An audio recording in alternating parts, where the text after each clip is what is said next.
Now, your Storm Track forecast first. Few scattered showers and thunderstorms winding down from northwestern Shawnee County on up to Nemaha County. Those will lift on through. The good news, these are not severe, but are producing some brief rounds of some heavier rain. Certainly not a widespread rain tonight. As a matter of fact, we'll clear out of the rain, and eventually some of the clouds may drop into the low 50s at times, but 58 at 6 o'clock and 62 by 9. When the next round of thunderstorms will move our way, I'll look at that coming up. Now on KSNT News.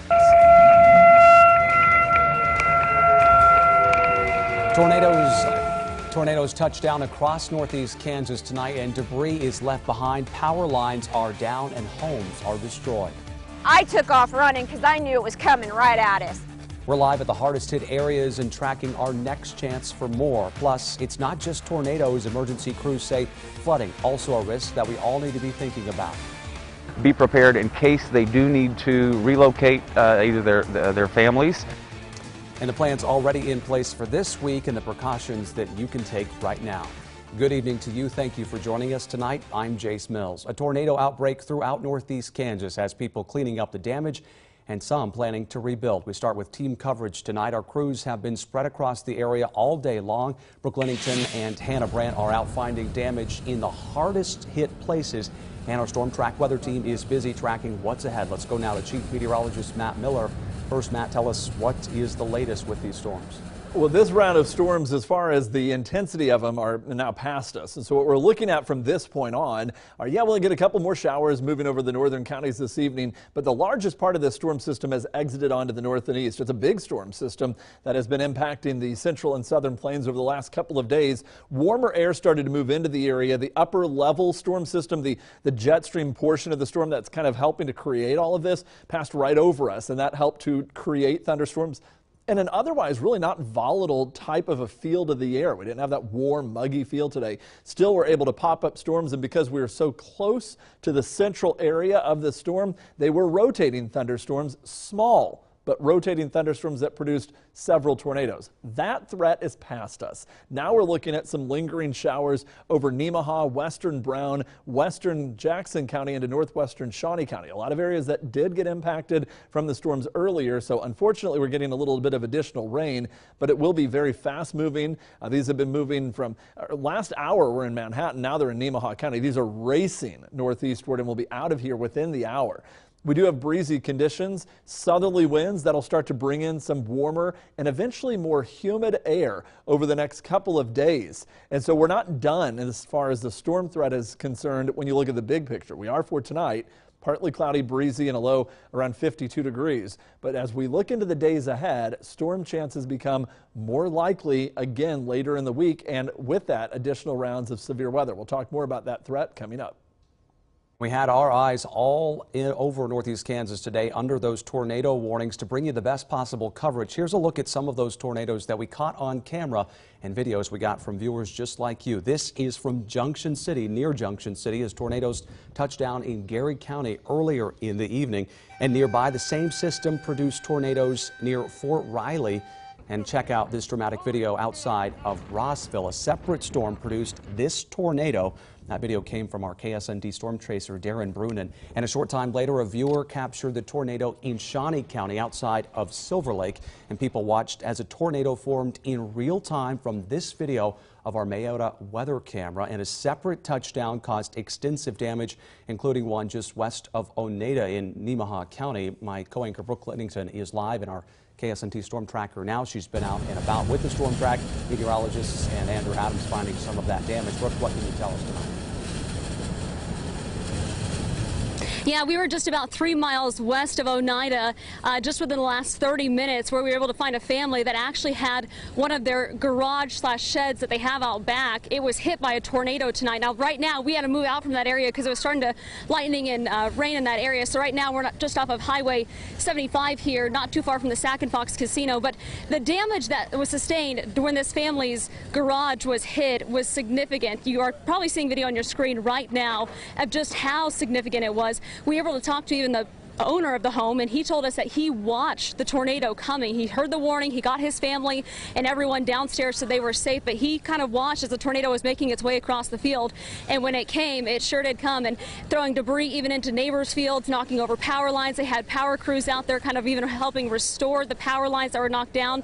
But I think the biggest thing that we took away from being out there and really seeing the damage and being around the homeowner was that he was so positive about it, and there were so many people from the community and the Oneida and kind of the Seneca area who came out to help and to help them pick up all the pieces, and they even had a semi already there.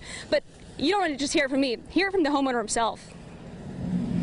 People just show up, everybody for miles just arrives and asks what you need, and it takes time when you're not accustomed to this kind of thing to try to process how to best proceed.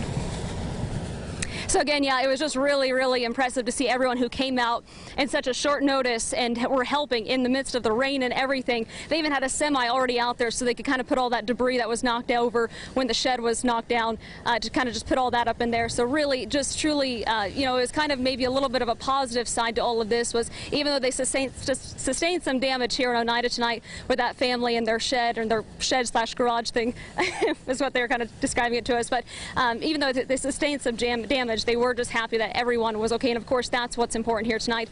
Now it wasn't just us here out this way. We also had Hannah Brandt. She is in Mayetta, and we're going to go live now to her to see what she got tonight.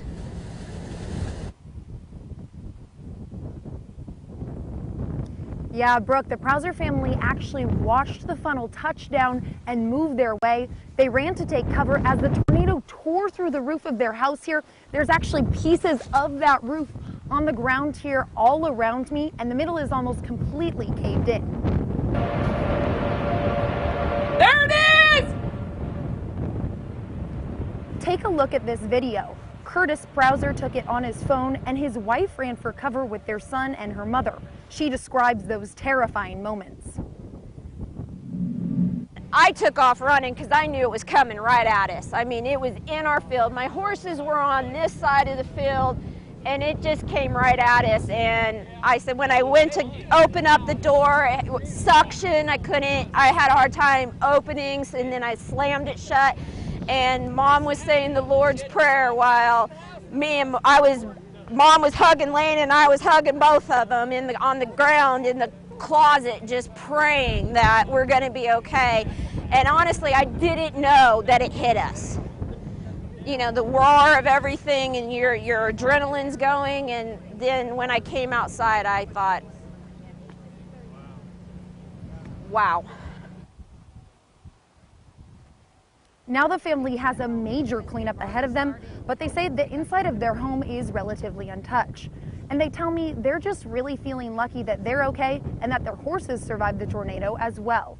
Live from Mayetta, Hannah Brandt, KSNT News. All right, thanks, Hannah. Now, before even we saw those tornadoes get into parts of Jackson County and Mayetta there, they were firing up further to the west. This is a view towards Milford from Rick Dykstra as that tornado was just starting to touch down, and we got views of that across Milford Lake and the dam there. Even one of our own storm track chasers saw this. You could see it just right there of that tornado off in the distance from Curtis Guykin there. And then the storms kept pushing off to the northeast and renewed threats of tornadoes in other parts of northeast Kansas. This is near Bern, and you can see it right along there. We'll give you a different angle. Now this one coming from the east of Seneca, and it looks a little bit different because the light's in a different spot in this area. This photo is from Deanne, and then those storms continued to push off into parts of Nebraska and then closer to Missouri. Here's another view of a tornado from Rachel Goodpasture as it got closer to Effingham there. But we still have additional storm chances on the way, so we'll continue to keep you updated as that forecast develops, but at least we're on the quiet side for the rest of the night tonight. All right, Christina, thank you. And while severe weather was front and center this evening, flooding is also a major concern across northeast Kansas. Officials with Shawnee County Emergency Management say they're concerned about the Lake Sherwood area. They say if the lake rises about 10 more inches, it could overflow. Right now, there is no wake zone for the entire lake, and only workers are allowed on the water. Emergency management is currently preparing by setting up roadblocks and sandbags. Now, if the lake does overflow, the water should channel right into the Shunga Creek and avoid most houses. Emergency crews are acting early to warn people living nearby. be prepared in case they do need to relocate either their families, and if they do have a basement, to think about maybe moving some valuables or anything that might be on the floor to a higher location so it might not get wet. He also tells us the last time the lake flooded was in 2007. Officials say the lake right now 26 inches higher than it normally is, and flooding near Emporia is forcing people in surrounding areas to find a different way into town. The water left behind by last night's downpour mixed with incoming rain later this week could eventually shut down Highway 99. We talked to people living in Olpe today. They say so far they've been able to find their way around flooded roads, but they say Emporia is the closest big city to them, and the fastest way to get there is by taking 99. So if rain floods the highway, they say they'd be stuck. Watching 99 south of Emporia, that's a lifeline for a lot of people down here, getting up to Emporia to Walmart and, you know, all the grocery stores, things like that. And that's something that it's affecting us watching it, and we know it's going to get closed eventually, just with the amount of water we've got. And Allison says she and her family are preparing for that possibility by stocking up now before the rain as it moves in. Emergency officials say once these roads do close, it's extremely important to pay attention to the barriers and find an alternative route. And officials in Riley County are having conversations about the water levels at Tuttle Creek Lake. In a story last night, we told you the lake is about 50 feet higher than normal right now. So the Army Corps of Engineers may release some of that water. There will be a public meeting to discuss that possibility tomorrow night. That meeting starts at 7 at the Manhattan Fire Station. We'll tell you which one on KSNT.com. Anyone is welcome to stop by. Remember, you can get all weather-related updates sent right to your phone with our mobile app. You can find a link to that at KSNT.com. A local college student is working to find his groove through drums, but the road to the top has not always been easy. Still ahead, how his dedication has made it possible to call himself a musician. Later in sports, the Big 12 hands out regular season awards, plus when the Royals will make up today's postponed game.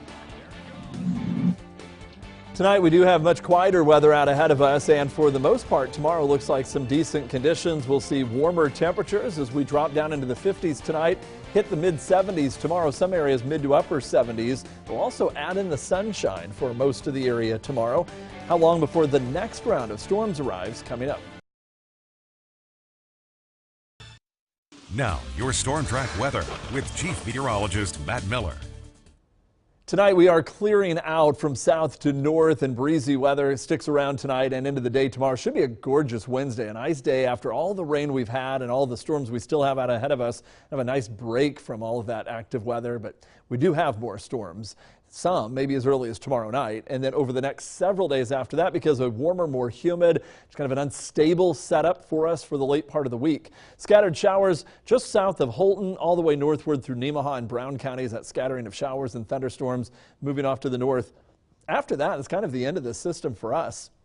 Notice it's clearing out over southern Kansas and Oklahoma. That continues to rotate northward, lifting through. Drier conditions right now in Junction City. Obviously had the scare with the tornado earlier in the early evening hours in Junction City. Emporia fared much quieter overall through the daytime today. Currently in Topeka, we are looking at a mostly cloudy sky with the clouds clearing from south to north.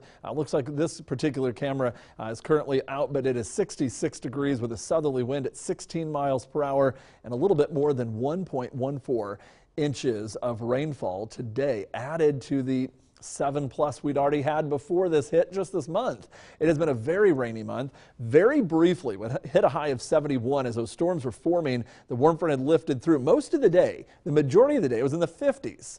Very briefly, we touched 71, and we've cooled back since then. But while that cooler air was in place, the morning rains totaled up over an inch. Some areas an inch and a half to southeastern counties, 2.5 inches of rain. Lesser amounts to the northwest, but everybody picking up additional rain. Temperatures coolest northwest, Clay Center 52, Marysville 54. It's 62 at Emporia, 64 at Forbes Field. So definitely warmer south and east, with stronger southerly winds picking up now to 15 to 25 miles per hour over the southern half of the area out of the south.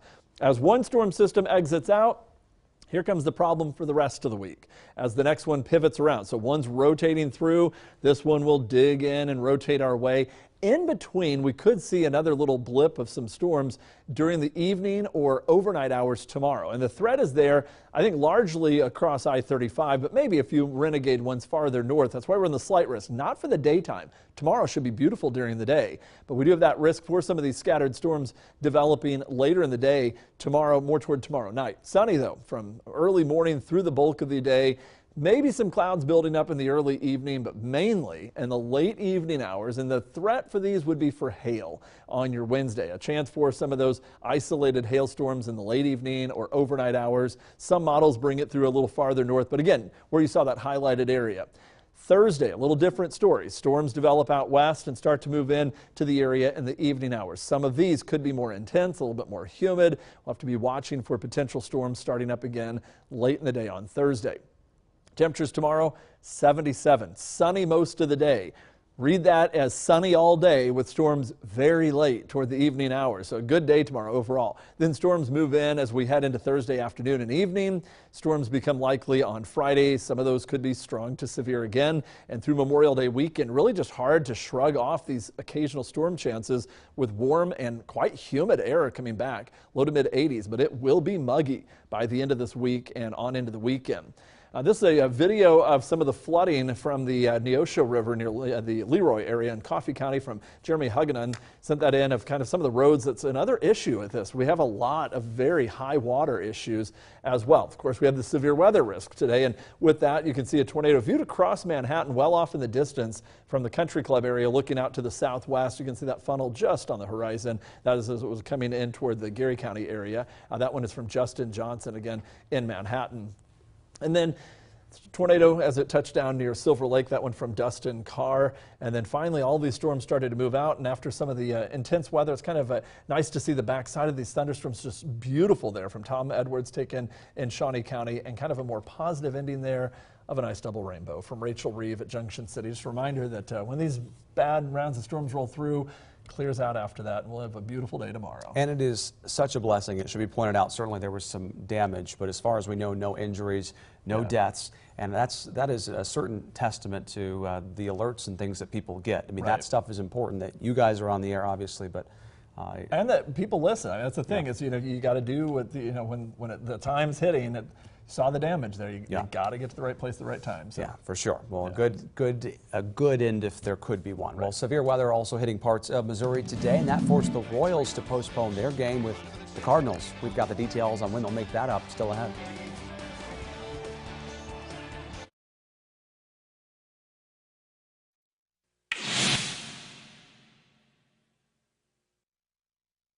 Jimi Hendrix, David Bowie, and Prince. Those are a few notable musicians who taught themselves to play instruments. Tonight, KSNT News reporter Mackenzie Davis tells us how one K-State student is playing his way to that list.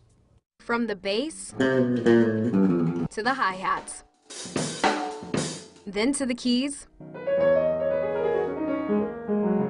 Sherrod Smith can do it all. Mostly in the way the music education evolved is that you focus on one thing, so you're either a singer or you are a percussion player or you're a guitar player. But here we have someone who can do so much. But Sherrod's learning technique is definitely different than others. God has blessed me with the ear and the skill and the gift to play like this. Starting at the age of 2, Sherrod picked up his first pair of drumsticks and began playing, picking up sounds and rhythms by simply listening. Then at age 14, he picked up on the piano, followed by the bass guitar and the organ, and even singing to top it all off. Sherrod made his way to K-State to study music, but because he couldn't read music, he couldn't get into the music program. Usually people start when they're like 4, so I was already like 20. So I had to do like double work, so I was constantly reading something new every day. Taking a year to learn to read music, proving with hard work comes the benefits. The dedication that it comes with, anyone can do it. He finally got accepted into the school's music program. And now as a senior, Sherrod keeps playing and singing, hoping to become a gospel singer and producer, to name a few. He's already someone remarkable at this point, and what life will bring. We'll see. And before I left, I had to put Sherrod's ear to the test, playing a song he's never heard.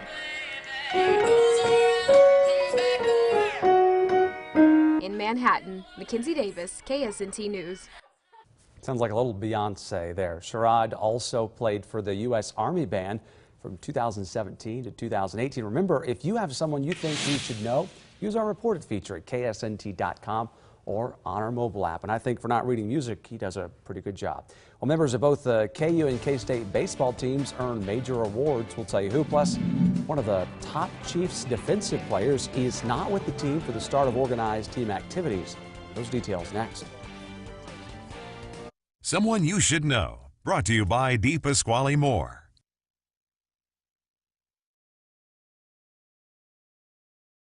Now, sports with sports director Pete Francis.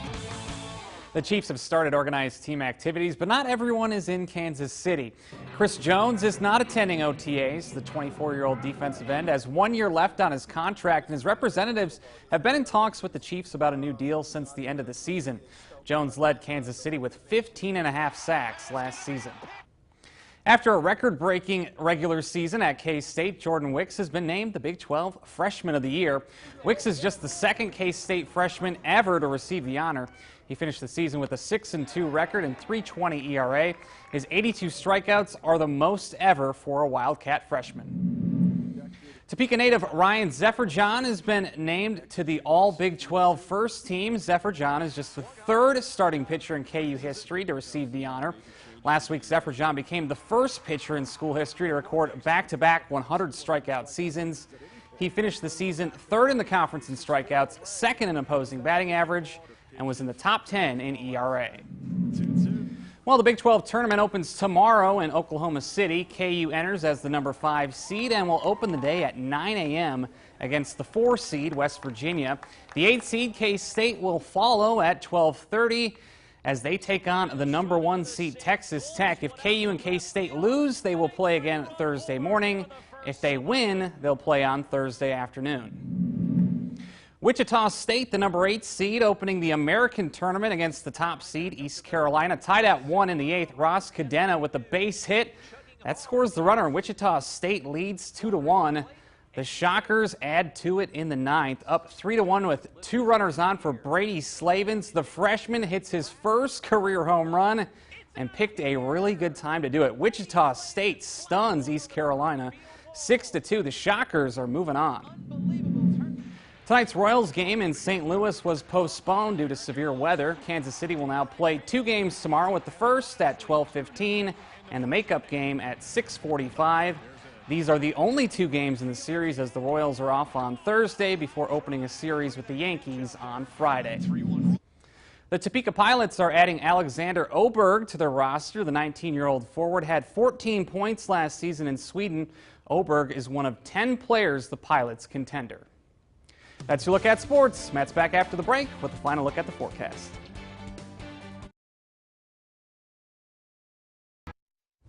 More storms possible as we head into tomorrow night, and then again Thursday, Friday, and Saturday, warming up into the low to mid 80s. And one final look at a tornado that we didn't get to earlier. This one was the one in the Atchison County area near Lancaster from Debbie Clem. All right, thanks for counting on us. Have a great night.